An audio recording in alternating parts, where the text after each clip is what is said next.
All right, we're joined now by research specialist on gender-based violence, Lisa Vetten, and of course to talk more on the 25 years, Lisa, good evening, good to have you, and thank you very much for your time, of creating awareness about what needs to change, one, to prevent it from happening in the first place, but two, to improve laws and services. Now, for you and I, that would mean at least for the last, 4 to 5 years, the same kind of conversation that we have been having. But if you look at it, for example, let's start with working with communities to change discriminatory attitudes and behaviors.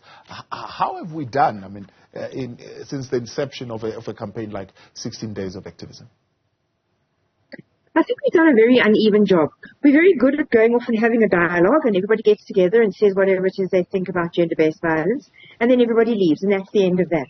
We're not very good at all at sustaining, I think, those dialogues and putting in place the kinds of supports and structures that could enable change in a long-term basis. I also think there's a tendency to think that if you have an event where you call everybody together and you discuss gender-based violence for the day and then you leave, that's going to be sufficient to change the problem. And it really isn't. I don't think we're paying enough attention to the deep-rooted structural factors that play a role in violence. I mean, it's very clear, if you look at the statistics, that some communities are experiencing much greater levels of violence than others. And we need to understand why that is, because those communities need particular support. And very often those problems are going to be structural. They're going to be about a lack of services, a lack of employment, a lack of opportunities, and addressing that needs much more than a one-day launch and a lunch where everybody then goes home afterwards and forgets whatever was said. Yeah. It doesn't have to be, I mean, shifting behaviors, does it have to be so hard? Does it have to be so slow? I mean, if we are saying in 25 years, we've literally not moved the needle at all, it means what is it going to take? 50 years for us to begin to see any kind of shift in attitudes? I think we need to nuance the idea that we haven't shifted the needle at all in 25 years, because looking at police statistics with all their limitations, we have made some very significant progress. I mean, up until about, I would say, 2020, you can see a very significant change in the number of women being murdered. The high point of violence in South Africa was during the 1990s. So if we look at police, at the number of women being murdered, for example, that more than halved between 1999 and 2017. It's the lowest it's ever been. For the figures for rape, we've also seen quite a dramatic decrease. We haven't seen, but for the last couple of years, it's kind of gotten stuck. So we saw some very big shifts from the violence of the 1990s. What is concerning, and I think this goes with the worsening economic situation, our deteriorating political situation, all the other social ills in South Africa, we see some of those trends reversing. So I think what it's telling us is that we don't understand what we did to make such a big difference, and so therefore we are not able to sustain, maintain, and capitalize on that. And nor do we have a sufficient grasp on what's going on right now to be able to intervene effectively. Yeah, let's talk about that, because that's pretty much a conversation that we always have every year, our response to violence against women and children.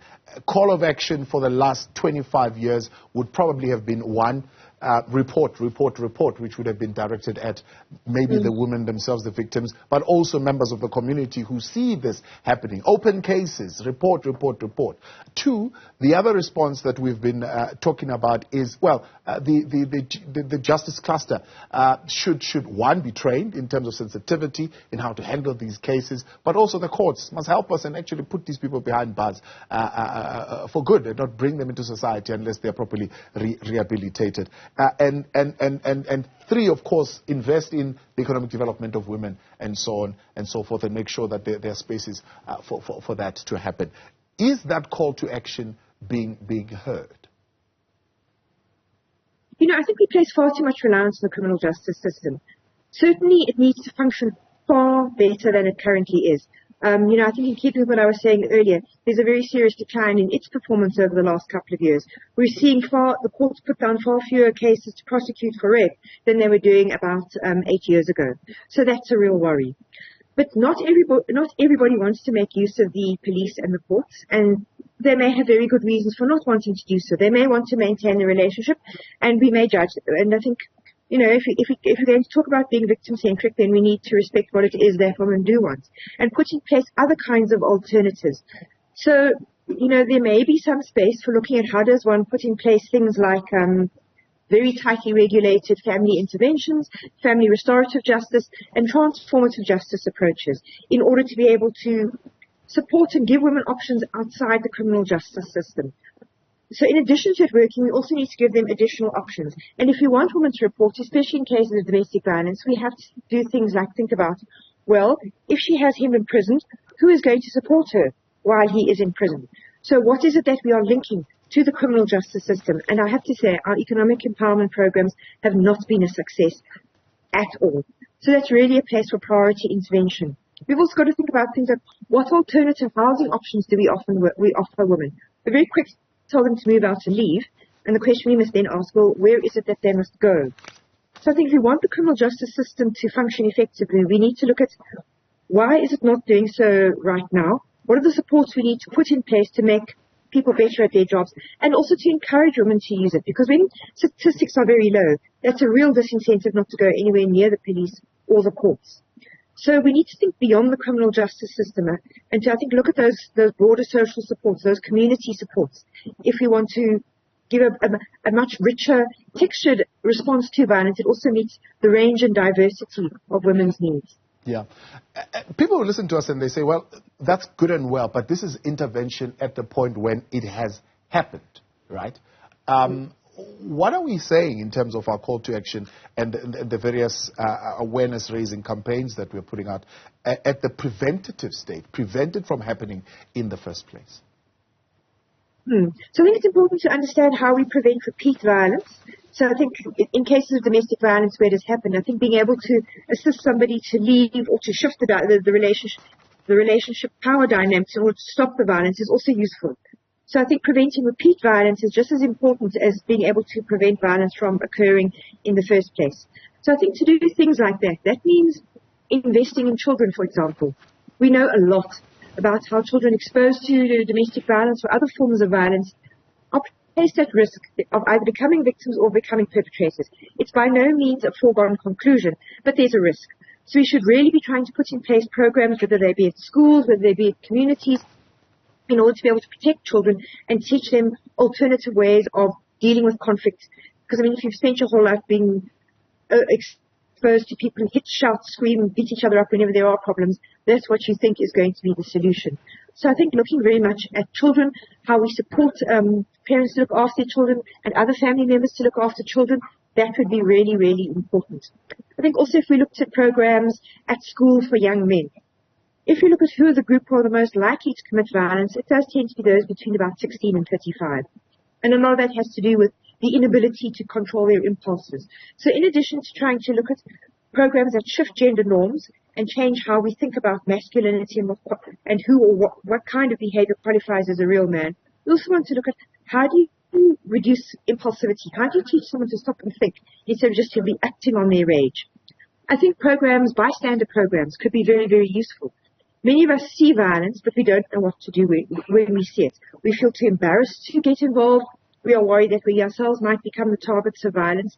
So I think enabling people to get involved in how do you reduce, when conflict is happening, how do you reduce it? Yeah. Because that, I think, also communicates the idea that it's not okay to behave in such a sexist or aggressive way, and also that you can behave in ways that will de-escalate what is going on. So I think there's a great deal of need to also be looking at those kind of bystander programs, whether you're teaching them at schools or whether you're teaching them at universities and communities, as well as in the workplace. So those might be some of the things that we could be doing to think about prevention. Overall, I mean, we can sit now and say 25 years on, here's a campaign to create awareness that has been there. Do we turn up the volume on this campaign? Do we drop this campaign, come up with something else? Has it been working? Is it something that needs to continue?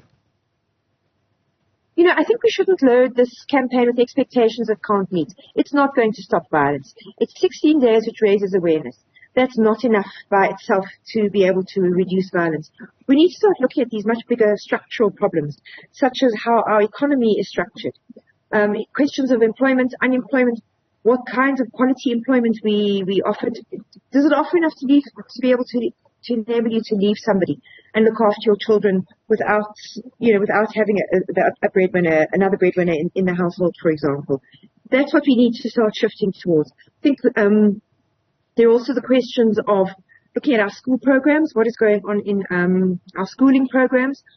Also, I don't think we should underestimate how hard it is for someone to change their behavior.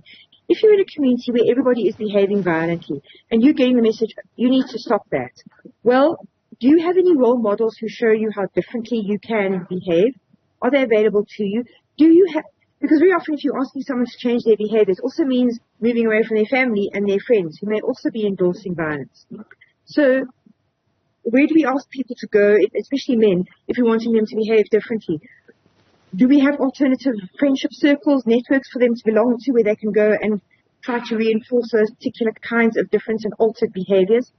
So I think it's really about us thinking on a much larger scale and less targeting individuals to change their behavior, but thinking about their context and their environments. Yeah. Are they in environments that support behavior change? And it's going back to, I think, some of those questions I asked at the beginning. Is if we can see that in some communities there are greater difficulties than others, are we making any effort to understand what the drivers of violence are there and what are the kinds of supports that we need to put in place? Because if you have a community where you have very high levels of violence, asking an individual to change is really being very unrealistic. So I think the challenge to us in the next while is to move away from very individualized focuses to looking at these community and structural responses to altering violence. Lisa Vetten, as always, much appreciated. Thank you very much for coming on tonight. Research specialist and gender-based violence activist. That is Lisa Vetten.